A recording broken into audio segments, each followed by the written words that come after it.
viruses and diseases. And I'm going to show you how you can do the exact same thing for free at home on your computer with no cost besides your power bill. But it's very minuscule. I don't even know how to really get into this. It's so fascinating to me and so complicated. I'm just going to cut to the page itself and read, because their description is better than anything I can ever try to come up with. Now here's our page. It is folding at home. Some of you may know this. It was on the PlayStation 3. So it's been out for a long time. It came out in 2000. But it's on computers, some consoles, just any computer really. And it just works in the background. Now I'm gonna read this out. Force fields aren't only a thing in far-off galaxies, but are also an integral part of molecular dynamics simulations. Principally, molecular dynamics simulations are evaluating Newton's law of motion iteratively. Each atom in the simulation is given a position, velocity, and has forces acting upon it. Then they take a short step forward in time, often 2 to 4 femtoseconds. I don't even know what the fuck that is. Alright, I've never heard of that, but that's such a small amount of time.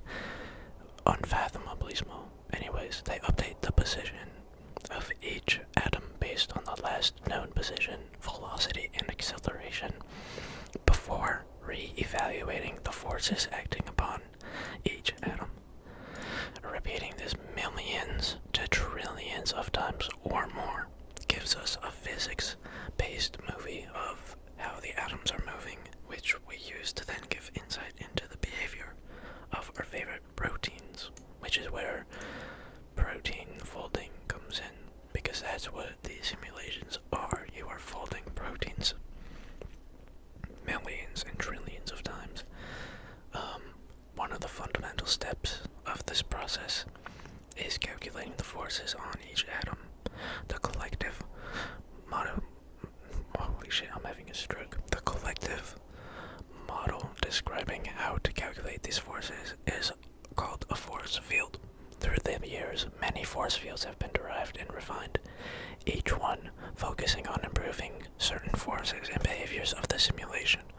While tests are usually performed when force fields are developed, it is difficult to achieve robust sampling with many observations of rare events. Here, we are continuing our efforts to catalog the performance and accuracy of these force fields in this project, because there are many projects within this whole, project of folding at home. Many specific scenarios in which you are simulating. That's basically a project from the whole team at a university. In this project series, we use the well-studied protein T4 lysosome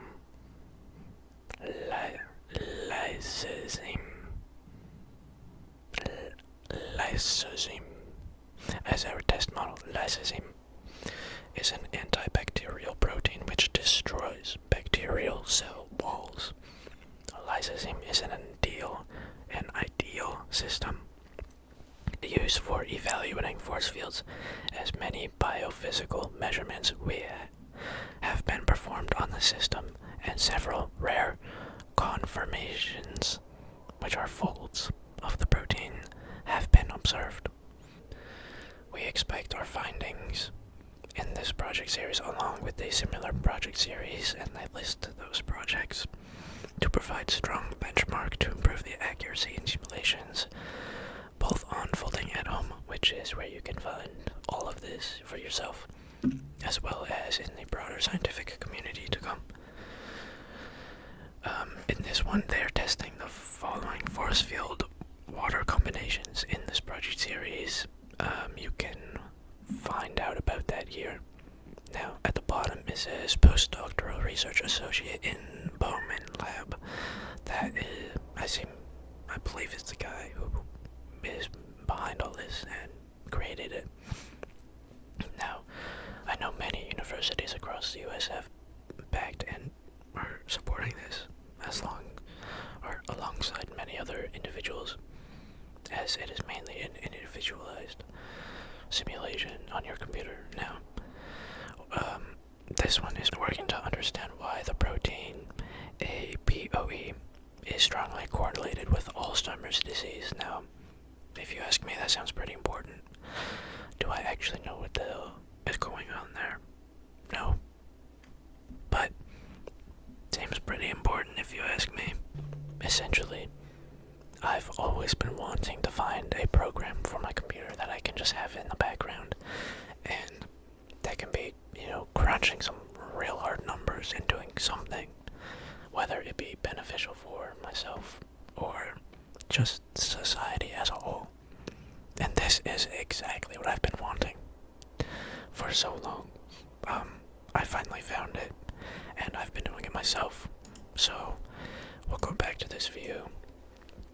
I'm gonna go show you my machine. This is my computer, and these are the projects that I'm currently working on. Let me zoom out a little bit here. Alright, now, you can see here is the project number, and here's my status. I have them paused because I'm currently recording, and it takes up a lot of resources. Anyways, I've set 2 of my CPU cores to this project, which uses only CPU cores, and then I have my graphics card set to this project, which utilizes graphics cards, and that really pumps it out a lot faster, a lot quicker. But you don't need that. You can just use an old laptop, and it'll work wonderfully. Here you can see I have done 2 already that I've been credited for. Now, when you do one, you get credited, as you can see, and over here you get the credits. And this will tell you exactly what project you were working on and simulating. Now, this is the one that I just read out. It is the first one it throws you into, and I just love it, and it'll just keep adding new projects once it completes one. So, here's one that this is the second project that I simulated, and this was using my graphics card. That first one was with my CPU cores. Now, this is project 18269.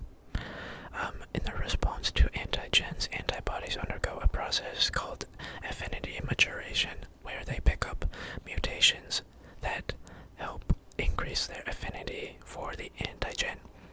This is an integral part of the humoral immune process or response. There are tools to decode what these mutations are, but the role of these mutations in influencing antibody dynamics remains largely unclear. Understanding how antibody dynamics change throughout the course of affinity maturation will help in designing highly specific antibody therapeutics and vaccine immunogens. Now, this project aims to simulate a range of antibody affinity maturation pathways. We have multiple lineages we would like to track. These are all lineages that have led to potential antibodies and have been published structures available. For each lineage, we are simulating a naive antibody and a mature antibody. Similar studies conducted in the past have used short simulations and have simulated only the variable regions of the proteins. Here, we will generate large simulation datasets that include the constant regions as well as the variable regions, giving us a more accurate glimpse into antibody dynamics. Our hope is that the simulations will uncover the dynamics that are responsible for highly specific and potential antibodies, helping to improve antibody design in the future. Now,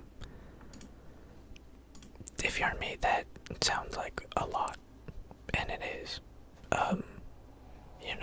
It really feels like how can my computer help with this, but it really I'm just gonna go back, and here it shows all the different projects, the different types, alterations as it was described, and at the bottom, my camera's kind of in the way, so I'm gonna zoom out and read it out for you, but over here it says postdoctoral research associate in the Bowman lab. That's the guy who was behind it, I believe, working to understand why the protein APOE is strongly correlated with Alzheimer's disease. Again, that is the same cause as the first project, and that sounds fucking incredible to support. You know, why wouldn't you want to support this, you know? And this is just while my computer's idle, you know? I'm not doing anything on it. And it can go to a great cause. Now, it does cost us a little more power bill. We'll see how much that really turns out to be, but I'm willing to give it a shot, okay? Now, this is where things kind of get crazy, is on this page you can see my current projects in which I am not folding at this current moment.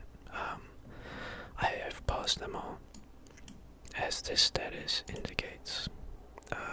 Anyways, I'm going to show you what these projects look like. It actually shows you what the protein looks like and the changes, sort of, as your simulation goes about. So, here is one. Now, if you're like me, you're gonna see this and go, what is going on? What is going on here?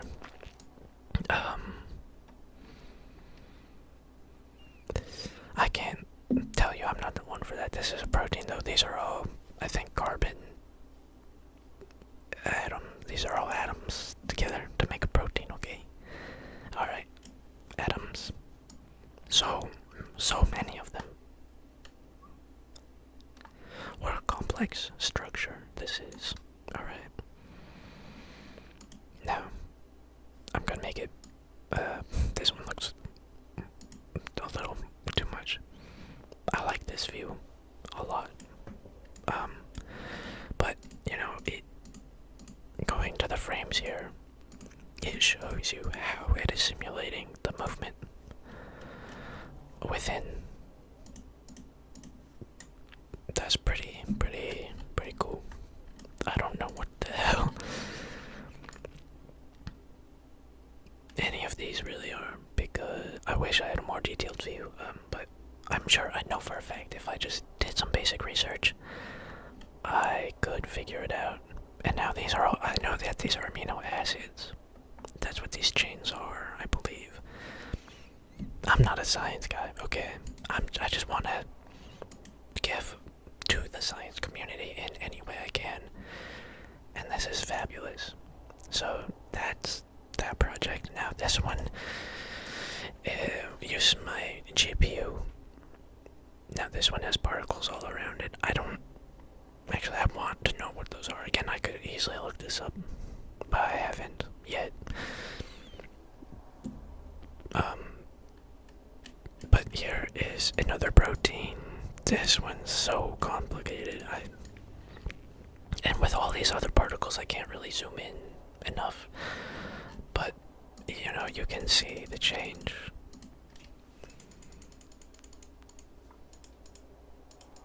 You know, it's changing. I think that's awesome, you know, visualizing this.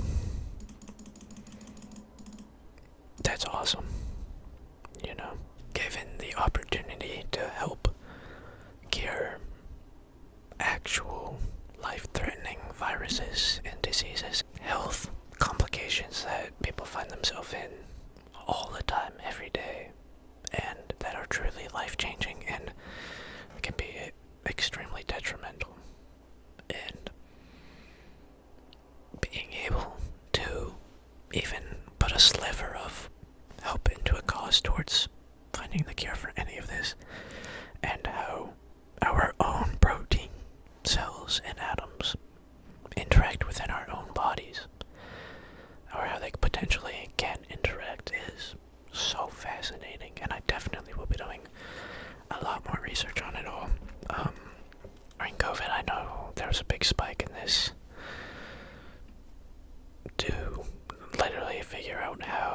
COVID attaches,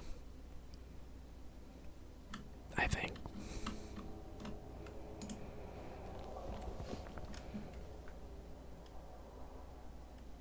Yeah. Yep. So how it binds to its targets. So I mean, you're literally figuring out how these viruses are interacting with our body and how we can help it. Now, see, like, there's so many things, so many diseases and causes. You know, there's cancers, even. You can research on here, you simulate protein interactions between, like, it's just crazy. It's crazy, and I love it all. And I think more people should know about it, hence why I'm creating this video. This is gonna be all over the place, and this is hardly ASMR, aside the fact that I'm whispering. But I think it's good to use whatever platform I do have currently to spread awareness for this. So, this is also something I've been very passionate in for the past day here.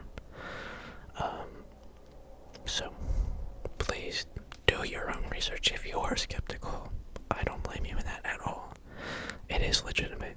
So you don't even have to trust me. Trust your own intuition in your own research. Because that is very important. Anyways, that's all for now. ASMR community, let's get folding